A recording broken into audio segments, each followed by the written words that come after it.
প্রতিবাদ করার ইচ্ছা থাকলে অনেকভাবেই প্রতিবাদ করা যায়, যার দৃষ্টান্ত আপনারা আমার পিছনেই দেখতে পাচ্ছেন। মহেশপুর উপজেলা পরিষদের সামনেই ছোট্ট একটি খাবার হোটেল, যার পুরোটা আবৃত হয়েছে ফিলিস্তিনি পতাকা দ্বারা।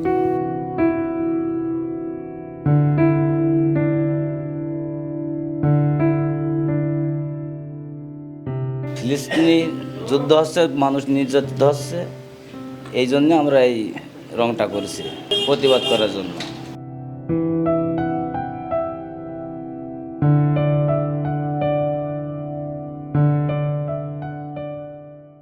মুসলমান ভালো জিনিস করেছিল, মুসলমান প্রতিবাদ করার জন্য এটা করা।